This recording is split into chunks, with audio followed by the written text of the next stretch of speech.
जगाधात्री के घर में उस दिन ऐसा माहौल बनने वाला था जिसे देखकर हर कोई हैरान रह जाएगा, क्योंकि पहली बार जगाधात्री अपने ही रिश्तों के खिलाफ इतना बड़ा फैसला लेने वाली है। सुबह से ही घर के अंदर अजीब सी बेचैनी महसूस हो रही होती है। शिवाय बार बार जगाधात्री से पूछता है कि आखिर वो इतनी परेशान क्यों है, लेकिन जगाधात्री बिना कुछ बोले सिर्फ एक फाइल को मजबूती से पकड़े रहती है। तभी अचानक उसे एक ऐसा सबूत मिल जाता है जो सीधे तपस्या की तरफ इशारा करता है। ये सबूत देखकर जगाधात्री की आंखों में भरोसा टूटने का दर्द साफ दिखाई देता है, क्योंकि जिस इंसान को वो हमेशा अपना मानती थी, उसी पर अब सबसे बड़ा शक खड़ा हो चुका होता है।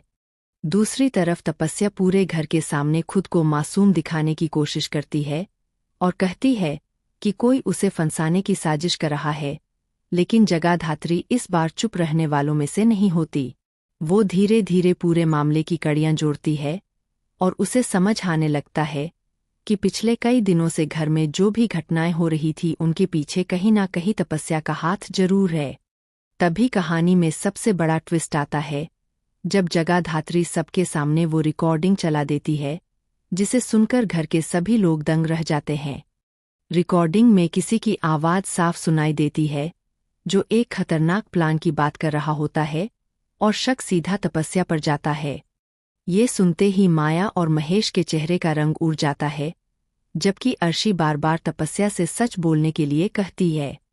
लेकिन तपस्या गुस्से में आकर जगाधात्री पर ही इल्ज़ाम लगाने लगती है और कहती है कि वो उसे जानबूझकर बदनाम करना चाहती है।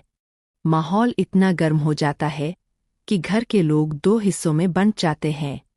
कुछ लोग तपस्या का साथ देते हैं तो कुछ जगाधात्री की बात पर भरोसा करने लगते हैं। तभी शिवाय बीच में आकर जगाधात्री को शांत करने की कोशिश करता है, लेकिन जगाधात्री का जवाब सुनकर वो भी हैरान रह जाता है।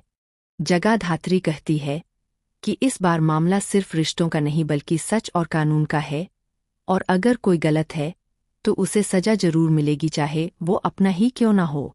ये सुनकर पूरे घर में सन्नाटा छा जाता है। तपस्या पहली बार डर जाती है, क्योंकि उसे महसूस होने लगता है कि जगाधात्री अब किसी भी कीमत पर पीछे हटने वाली नहीं है।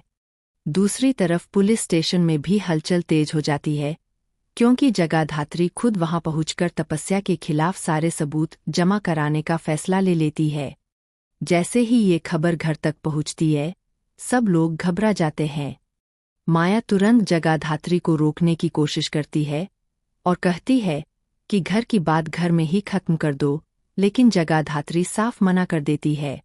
वो कहती है कि अगर आज वो चुप रही तो कल किसी और की जिंदगी बर्बाद हो सकती है। इसी बीच कहानी में एक और बड़ा मोड़ आता है जब तपस्या अचानक घर से गायब हो जाती है। उसके कमरे का दरवाजा खुला मिलता है और अंदर सारी चीजें बिखरी हुई होती है। ये देखकर सभी लोग डर जाते हैं कि आखिर तपस्या गई कहाँ। शिवाय को शक होता है कि कहीं कोई नया खेल तो शुरू नहीं हो गया। तभी जगाधात्री को एक अनजान नंबर से कॉल आता है, जिसमें कोई धीरे से कहता है कि अगर तपस्या तक पहुंचना है तो पुराने वेयरहाउस में आओ। ये सुनते ही जगाधात्री बिना देर किए वहां जाने का फैसला करती है। रात का अंधेरा, सुनसान रास्ता और वेयरहाउस का डरावना माहौल कहानी को और भी ज्यादा रोमांचक बना देता है। जगाधात्री जैसे ही अंदर पहुंचती है, वहां तपस्या डरी हुई हालत में खड़ी दिखाई देती है, लेकिन अगले ही पल सब कुछ बदल जाता है। अचानक पीछे से कुछ लोग आ जाते हैं और जगाधात्री को रोकने की कोशिश करते हैं। तभी तपस्या जोर से चिल्लाती है कि उसे बचा लो, क्योंकि मामला वैसा नहीं है जैसा सब सोच रहे हैं। अब जगाधात्री के सामने सबसे बड़ा सवाल खड़ा हो जाता है कि क्या तपस्या सच में दोषी है या फिर कोई तीसरा इंसान दोनों बहनों के रिश्ते को तोड़ने की साजिश कर रहा है। एपिसोड के आखिरी पल में जगाधात्री पुलिस को कॉल करती दिखाई देती है और दूसरी तरफ तपस्या की आंखों से आंसू बहने लगते हैं।